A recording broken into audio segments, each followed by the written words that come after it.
You're listening to the Suave Lover podcast with your hosts, Benjamin Ritter and James Amaro. SuaveLover.com, advising gentlemen on the art of romance. Now sit back, relax, and enjoy today's episode. I was talking to a friend today, James, and let's say they found an article of intimate clothing from a female in their significant other's apartment. Now, hang on a second. Is this a guy friend or a girlfriend? Well, this is a girlfriend that found some other girls' underclothing in a guy's apartment, in her significant other's apartment. Yeah. And she said she was really proud that she could just say, I need to leave. Didn't fight, didn't get angry. Processed her emotion. Yeah. Realized how it made her feel. Yeah. Decided on how to act and walked out. Didn't make any rash decisions. Didn't act in the moment. Yeah. And this is someone that could have been a slaughter. Hasn't acted like this in the past. Okay. Let's say there are a couple bodies buried in the back. Okay, right. No, and I was proud of her because, there are certain times where I've lost my cool. I can imagine. And if you go back to the fighting episode, I think I said I been one door zero. Yeah, right. There are times I just can't. I choose to let my emotions take control of me. My emotions, which are not actions. Emotions become actions. They become the actions that you choose. But emotions are fuel for specific types of actions. Well, to just color that in completely, they're either things that you choose or that you fail to, and sort of by default explode out, because a lot of people not directing them towards any productive means of any kind have these sort of non-choices. They're habits.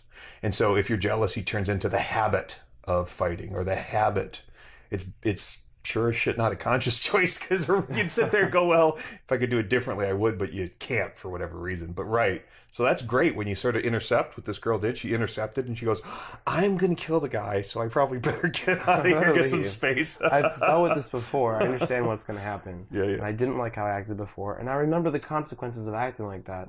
So it's better that I just leave right now. But it's strange that we're talking about this in the way that we are, because jealousy can have positive or negative effects.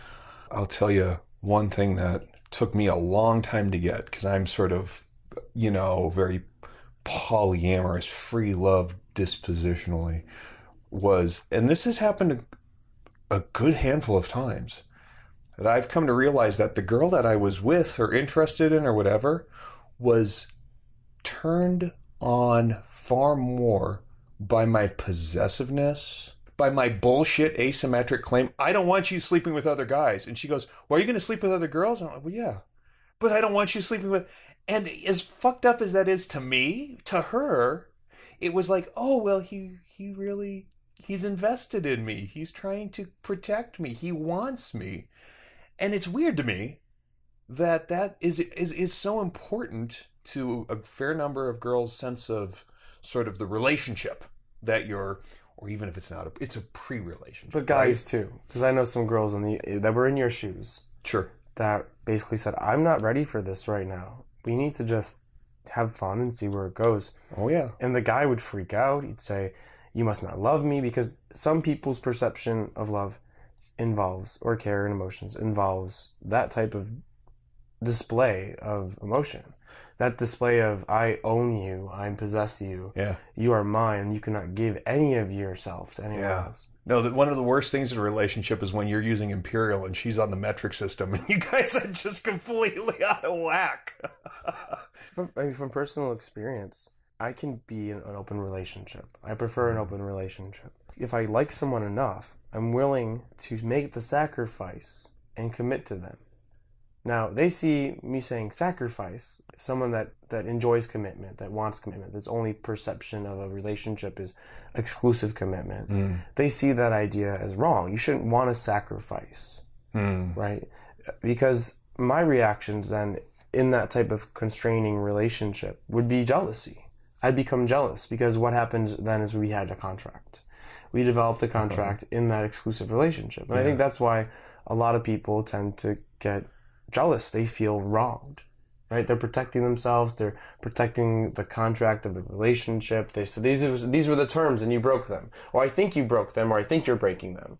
Well, yeah, it's important to sort of recall, or to at least frame up, what jealousy looks like. And what it basically means is some sense of unfairness, where you either didn't commit in a way that I wanted you to a contract that I wanted you to enter into, or you did commit and then you broke the terms of the contract. I mean, jealousy is about this tacit or explicit notion that you have a sexual contract with your romantic partner. Or emotional. It's indeed right.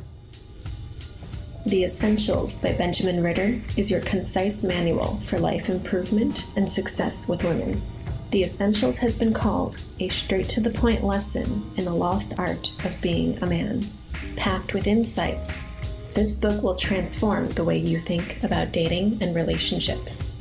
Get your copy of The Essentials by Benjamin Ritter at Amazon.com or in select bookstores today. And then what happens in that sort of like lizard brain when unfairness, when that violation sets in? You've seen the monkey video. which is great. Yeah. You feel wronged, you get angry, you get hostile, right? Yeah. You need to protect yourself. Yes. And what the contract is, your partner. Yes. And it's reptilian, completely reptilian. It's completely reptilian. And it's purely instinctual, fight or flight. Mm-hmm. Some researchers believe that it was because we were mate guarding, we're protecting right, our children, our home, whatever, our own, what we own. Sure. But it doesn't have to be that way. And people have such different responses. It's pretty clear that possessiveness or ownership, like, you know, a dog is probably not a hugely mate possessive, because dogs and cats can be pretty promiscuous. But if you try to take a dog's bone, that bone is that dog's bone, and you are going to have to tussle. So even at a primitive level, once you own something, once you believe something belongs to you, it's really hard to let go. We have loss aversion. What is probably characteristic of, you know, cultural, or, you know, you can turn up the volume or turn it down culturally, or a person may experience more or less of this, is the idea that people are possessions. That's a really interesting, in my opinion, a little fucked up idea that people are possessions. But if you think about people as possessions, in particular, your lover is your piece of property that happens to be your lover. Oh my, does it feel really, really like a violation of the terms, like a problem, when that person, how fucked up is this, experiences pleasure with another person. When the person you love or care about experiences pleasure with another person. I think the only thing that would be disappointing would be to say, well, they're having a better time with that person, and I am not invited to the party. That's a sense of jealousy that actually has to do as much as anything with feeling left out. You're not allowed to have relationships, even non-sexual relationships, with anyone else that I feel is getting something more than me. Yeah, right. This idea of a limited amount of love or emotion or happiness. Yeah. Or joy. If you're experiencing some joy with somebody, it's taken away from my lot. Example, she goes to a strip club, she gets turned on by the strippers, comes home and ravishes you. Afterwards, you realize, were you just turned on by those strippers? Would that make you angry? Would that make you feel wronged in any way, shape, or form? Did you feel that it was unfair? Right. This idea of unfairness. And so one of the main questions I get is, how can I stop being jealous? Okay. Because it seems to me like you don't stop being jealous. It seems to me like you process your jealousy differently, right? People have different levels, I think, of jealousy. Sure. Some people get barraged with this extreme inferno of anger and frustration and hostility. While other people are just like, yeah, right. And I even can range on that scale. I think people can range on that scale. Especially when I'm in an open relationship. My level of investment is low in the relationship, so my feelings of my feelings of being wronged are much lower, much decreased. I have more options available to me. I don't feel like something is taken away or I'm losing something significant. But then what if you're in that 3-year relationship and you're living together, and all of a sudden you come home and she's laughing joyously on the phone with some stranger. Yeah. What just happened? No, that's tough, because you do have an investment, and you've got this belief characterization that this investment is supposed to reap a return in a basic sense, that there's a commitment, that there's a loyalty, and really the fidelity of pleasure is one that is very strange when you think about it. I mean, it's cool that she goes and sees Louis C.K. and thinks he's hilarious. In fact, she's dumb if she doesn't like him, right? So Did you fuck him? Right. Yeah, but would you fuck him? Right. That's okay. It's safe. Louis C.K., he's harmless. He wouldn't actually get a girl anyway. But if suddenly she's having the sort of charming guy come up who's telling her jokes and whatever, and she's went to a bar with her girlfriends and she posts a Facebook of it. Whoa, limits, lady. And why would that be sort of more important, more essential than any other kind of, let's say, pleasure, arousal, joy that would come out of a normal social interaction? By the way, male and female sexual context in this interaction, in any interaction, but you kind of think of Louis C.K. as not a threat. It's so personalized, though, because we don't see Louis C.K. as a threat, or I only become reactive when I have a high level of investment. While other people can become reactive no matter what. There's the universal feeling of jealousy, but the way it affects each and every one of us is so different. Isn't it a little weird when somebody kind of meets a girl and obsesses and suddenly it's his girl in his mind and he hasn't even, let's say, fucked her? That's weird to me. Or talk to her on the phone. In any deep right, exactly. Friends. Yeah. It's this ideal version of what you own and what you have and what's wrong. Indeed, that's what it is, right? Because it affects everyone differently, though, is there a universal way of dealing with it? Well, I think jealousy is sort of one of those characteristics of, let's call them, a hot emotion. Jealousy is that kind of emotion where you, unlike a mild depression, unlike a sense of loss, unlike a general good feeling, jealousy is a hot emotion. You experience it as a result of getting some information in. It's like sexual desire. Yeah, it's intense. And like any hot emotion, the way to process it constructively is to create a separation between stimulus and response. You got to create space, like your friend did. Getting out of there was the best thing that she could have. I saw this really similar internet meme, I suppose is what it was, but it was brilliant. Taped to the bottom, to the top of a toilet seat, but to the bottom lid so that you'd see it when you lifted it, was a note that said, "Dude, I just hooked up with this girl and she had said she had a boyfriend after we finished.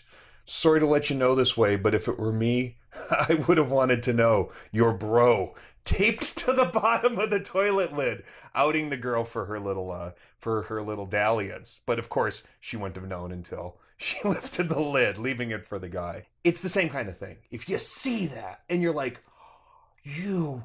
curse and you're angry and whatever, you've got to give yourself a little bit of space, because it's in that hot emotion that you are not in control of yourself. Something's got to process, something's got to resolve, and you got to say things like this. What exactly really happened?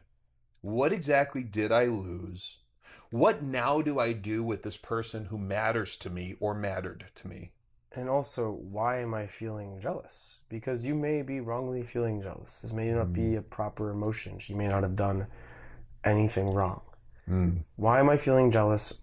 What is my jealousy meant for? Is it because I feel like our contract is broken? Is it because I want to find out more information? Is it because I want to protect our relationship? Is it because I want to protect my feelings? Well, is it because I want to get out of the relationship? That's right. Jealousy is telling you something. It says that something that you value has either been taken away from you or its value has been diminished, tarnished in some way. That's what it's telling you. So it's important that you process that as this. This girl matters to you for whatever reason. Should she? Should she matter that much?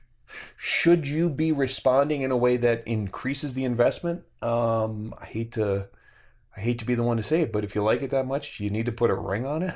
I mean, is that where you're at with this person? Or does this more violate an abstract sense of fairness, justice, and sexual equality that you generally believe all people should have subscribed to, and this one didn't, and therefore you want to punish her?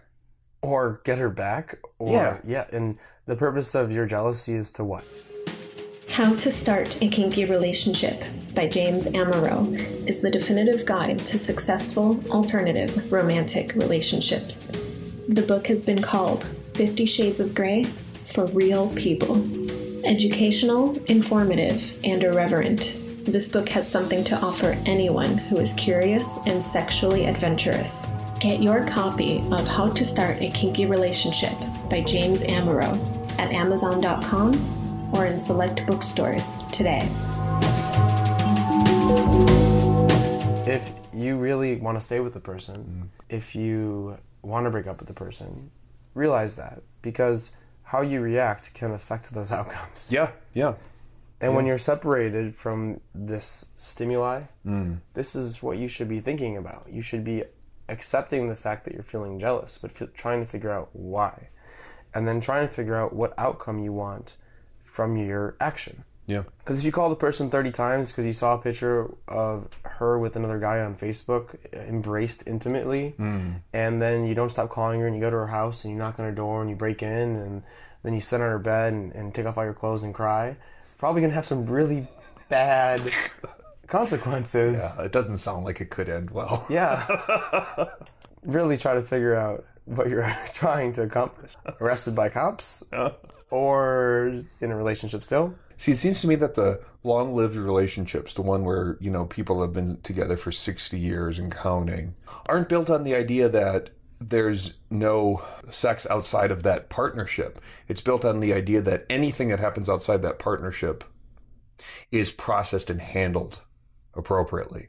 In other words, if you find that you are, let's say, a couple of years along in your relationship, 10 years down the road in a marriage, you've had the kids, a lot of the romance is gone, what exactly was the point of the affair? Not the jealousy. What was the point of the cheating in the first place and the jealous response to that? Because the jealousy follows, I think, as a consequence of realizing coulda, shouldas in a lot of cases. And when that affair happens, usually for guys and for girls, it is not really, it's a crime of passion. It's a chance to have an emotional rush, an emotional high connection that you wouldn't otherwise be getting. Because you did marry somebody. You did mean to make this last a lifetime. But that emotional something or another is lacking, right? So you find yourself saying, I wish I could get the excitement, the energy, the early whatever back in the relationship. I'm jealous of the fact that there's been this affair, that this fling happened. But in fact, do you need to be jealous or do you need to say, well, that unfortunately is kind of what happens. People fall, people fail, people sin. And as a result of knowing this, you do something really much more exciting and close and intimate in your relationship so you can build some of that closeness, that intimacy that's actually been missing. And that was that you're analyzing it, and then you're reacting to it in a way, constructive way, to help the relationship in the long run. If you want to. Yeah. Now, if you say, well, fuck this bitch, I'm, giving her a place to live, and she's a guest and whatever else. I mean, if that's your attitude, is she's a kept woman, she's not so much different than a pet. She can go to the alley and fend for herself then. Well, then, now you know that, too. But at that point, you don't got to beat her up for it. You set her free. It was a really positive perspective on how to react to jealousy. There are a lot of, I think, really negative actions some people may need to hear, especially our listeners. We mentioned, calling numerously, texting nonstop, sarcasm. Backhanded sarcasm? Unfortunately, will almost always work against you. Do you have any other ones? Really the wrong time to say you had better now, or if you don't, I will threaten, that kind of stuff. If you have insecurities in a relationship, sure, those are your insecurities. They're maybe caused by something that happened externally, but it's how you're processing your reality. If you are asking someone to change because of your insecurities, you will probably have some regrets and spite from the other person because you're asking him to change. If you're asking him to give up friends, if you're asking him to stay out of situations that you don't appreciate, let me tell you something. That's not going to keep him from cheating on you if he really wants to. It's only going to cause him to become a different person, or her to become a different person. Or to hide their dalliances. I mean, this self-fulfilling prophecy when you're insecure that leads to keeping secrets, going behind each other's back. I'm just going to spare him his feelings, right? Someone's afraid. That's going to... They're afraid how you're going to react. Rightly so, because you've shown them that you're going to react badly, and then it does become a self-fulfilling prophecy. So instead of sort of being open and communicating, because to me it seems like this is just sort of basic relationship philosophy. The point of a relationship is for two people to grow together until they're no longer on the same path, and then they grow apart, hopefully. But if you're not doing that, or they're not doing that with you, then it's time for you to do something else with someone else. In my opinion, relationships should not be designed to have one or the other die. If they do, that's great. But in general, a relationship is about growing for a period, hopefully a long period of time, and then growing apart and doing your separate thing. And if the jealousy is your insecurity is abandonment issues are all coming to bear, then, well, the more that you panic about it and the more that you try to guard against it, the more you just push a person away, you drive them away, and it makes it true. So what if I'm someone in a relationship that is continually jealous and continually insecure? It's an issue that I have relationship to relationship. Sure. And I end up pushing every partner I have away. Yeah. And the problem with jealousy is that you usually tend to stay in a relationship. It's a very stressful relationship. Jealousy is sometimes an emotion that people think it'll get better. It'll change. So you end up being this long, drawn-out, stressful relationship. Just a whirlwind of jealousy is surrounding it, and you're in such a negative place. Well, it's negative, but at the same time, and this is what's so frustrating and so idiosyncratic, there are some people who thrive on it. Yes. There are some people who love the fucking drama. I mean, you may not be that person, or you may be. Even worse is when you are that person, and the people that you're with are like, why are you such a... I don't know, it's how I am. It's like, well, you're a drama queen, and that's making other people's lives miserable. And you find two people then that are insanely jealous and they love just living in each other's kind of personal space. Yeah, and they don't have any other friends and they don't go out anymore. And they live happily ever after. Or miserably, right? like we said, jealousy is so different for each person. And it's just, if you like being jealous and you just want to find that girl that just bends to your every whim, I really don't know what to tell you, because I see jealousy as an emotion that is destructive to relationships. Not just relationships, but to yourself. I don't want to be sitting at home worried about where my partner is. I don't want to be sitting on their Facebook. I'm tracking them. I don't want to install a GPS microchip, in their favorite purse. Right. I want to be able to live my life worry-free and happy that I'm with someone that supports me and allows me to be an individual, independent. Yeah. And hopefully the person that you're with wants the same of you. And if that's the case, I suspect that the way to preempt the kinds of reactions that will induce jealousy is to make sure that what you're getting out of the relationship and what the other person's getting out of the relationship is satisfying. It doesn't have to be everything, because I don't think anybody should be anyone's soulmate, perfect, complete other. But it'd be nice if you knew, and therefore you're secure. You knew that you're getting what you want out of the relationship, you're providing what they want from the relationship, and that they don't really have much incentive. That doesn't mean that a pretty girl, when you have a pretty girlfriend, isn't going to get hit on in a bar, but it means that she's really not looking to trade up. There are some consequences to dating a pretty girl. Yeah, and that's right. And this is just the permanent reminder, guys. When you date professionally pretty girls, strippers, bartenders, waitresses, models, you had better learn to keep your ego in check, because she's getting propositioned by guys better than you, guys outside of your league all the time. And hopefully you got a girl that you like enough and likes you enough that it's okay. But you had better prepare yourself. And the moment she starts coming home to, where were you? What were you doing? And nonstop text messages, and just jealous actions, she won't be coming home anymore to you. Yeah. And even though jealousy can be a part of a relationship that works, and a little bit of it can make a relationship really fun. Yes. A lot of it, displayed in a negative way, is not part of a healthy relationship. You may have some moments, but if you're constantly have jealousy in your mind and just like permeating your body, you're not in a healthy relationship. You're not dealing with your emotions in a constructive way. And so when we coach guys, there's just a couple main points that we tell them about jealousy, and that's, you don't own anybody. Yeah. The pool of women out there is so limitless that if you lose someone, you're not really losing. Right. You learn from whatever happened and you grow. And the third that I really try to push is that anytime you're negative, you're hurting the relationship. Any relationship you have. The moment you become a negative person and you anchor negativity to yourself and to just communicating with you and spending time with you, you are going to lose the person you care about. Man, it's really unfortunate that for people who are short-tempered, people who don't have that sort of emotional intelligence when they're experiencing this, that they lash out, they put the blame on. And what it does, all it does is it creates stress in the relationship. If you do feel jealous, it's great that you know it. The first thing that you got to do is be okay that you're having a jealous moment. The second thing you got to do is avoid the jealous rage that comes up from feeling violated, feeling like the unfairness has occurred. And the third thing is to put your phone in the freezer. That's important. Yeah, and go to a strip club. Yeah, right. It's to put perspective as to what it is that you want, that you expected, that you believe. You got to revise your beliefs. You got to revise your expectations for the relationship. If you find that either you have suspicions that you're being cheated on, let's say, or you have proof, you have evidence it actually happened. I mean, in either event, you got to revise your beliefs about what this relationship's going to get you. And the first thing before you go huffing and puffing and blowing that house down to go talk to her is to call one of your good guy friends and go hang out and go talk to him. Have someone you communicate with.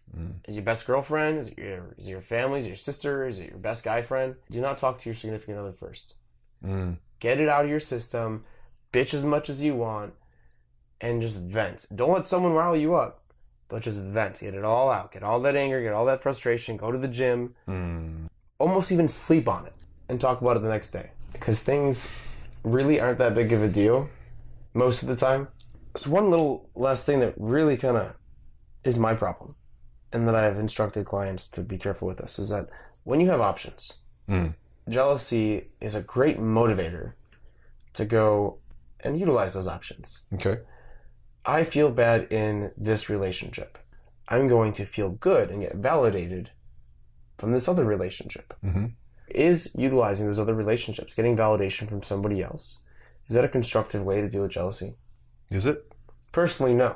It's a mechanism that some people do use to deal with jealousy, but it's not constructive whatsoever. It seems very reactive. If you want to experience relationships with a variety of different people, that's great. But if your motivation is to almost preempt the bad feeling or to get revenge on someone else, that your motives are shitty. You're not trying to replace the feeling of jealousy. You're accepting it and dealing with it in a constructive way. Just like you would with any emotion. I feel sexual. Doesn't mean I'm going to react on it because I'm at work in my cubicle. Boy, do I feel sexy at work in my cubicle. Yeah, right? So next time you're feeling sexy in your cubicle, send us your questions at podcast@suavelover.com and your nude selfies. We don't mind those. Of your girlfriends that you're jealous of. It'd be great. Revenge porn. It's the only way to get even. Yeah, that's going away soon. Hurry up and download it. You have been listening to the Suave Lover podcast. Visit suavelover.com to become the kind of man that women crave.